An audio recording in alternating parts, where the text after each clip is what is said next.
क्षीरपुत्राय विद्महे अमृततत्त्वाय धीमहि तन्नो चन्द्रः प्रचोदयात्। ॐ क्षीरपुत्राय विद्महे अमृततत्त्वाय धीमहि तन्नो चन्द्रः प्रचोदयात्।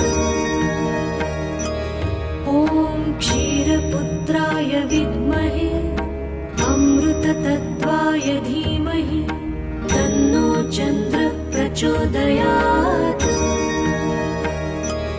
ॐ क्षीरपुत्राय विद्महे अमृततत्त्वाय